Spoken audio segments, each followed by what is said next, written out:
海會館位於筲箕灣嘅東大街，老闆大山祖籍江蘇，喺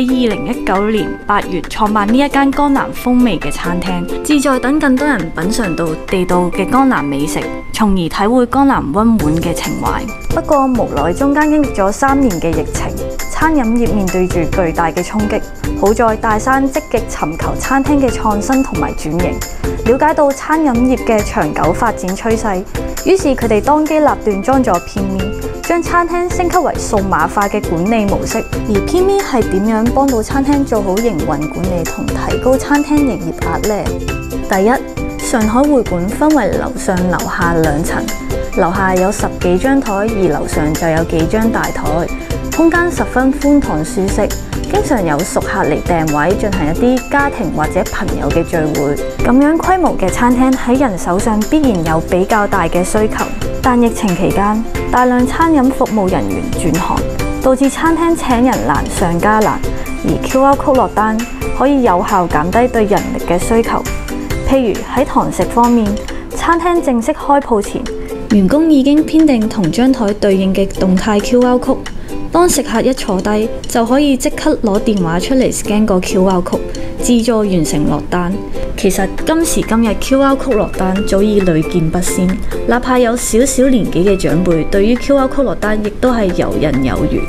一旦顧客通過網頁完成落單，位於樓上嘅廚房就即刻出飛，唔需要員工跑上跑落送單，理所當然就提高咗營運嘅效率啦。另外，餐廳員工唔一定有時間同顧客推介熱門嘅菜式或者餐廳最新嘅優惠套餐，但而家顧客只要一掃 QR Code，就會第一時間出現彈窗嘅廣告，可以好有效引導顧客知道餐廳嘅最新資訊，從而刺激消費嘅效果。第二，喺外賣方面，偏咪都會為餐廳建立自己嘅外賣 page， 譬如落雨嘅時候，好多人鍾意嗌外賣，繁忙時間外賣電話聽唔切，令到啲外賣單唔覺意流失晒。有咗外賣 QR Code， 顧客可以通過 online 落單到店自取，實現外賣自取唔使等。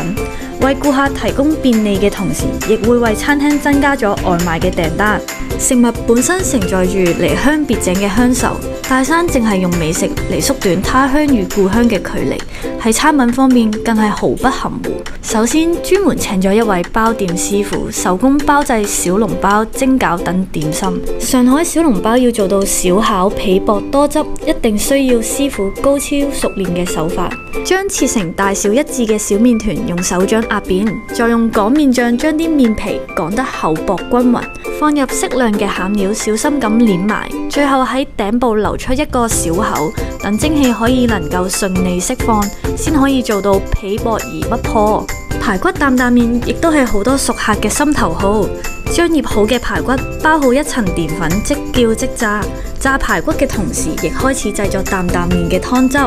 ，1大斤嘅花生醬，1小斤嘅辣椒油，再加入湯水嘅調配而成。煮好嘅麵條加上湯汁，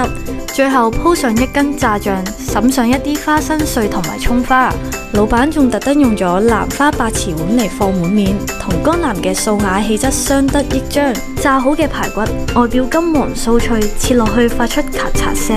但係內裏仍然肉質飽滿。上海粗炒係一道極具地方特色嘅主食，有獨特嘅製作方法，先燜後炒。由於粗麵本身粗獷嘅特點，首先要用特調嘅醬汁燜煮，然後再轉大火翻炒。經驗豐富嘅老師傅用大殼快速翻炒麵條，確保每一條麵都可以充分吸收醬汁嘅味道。咁樣出爐嘅上海粗炒先至係色澤油亮、醬香濃郁，甜酸口味亦係上海美食嘅一大特點。而呢份話梅黑醋小排骨作為代表菜式，話梅嘅酸甜與黑醋嘅醇厚相結合，極具風味，有意外地有開胃解膩嘅功效。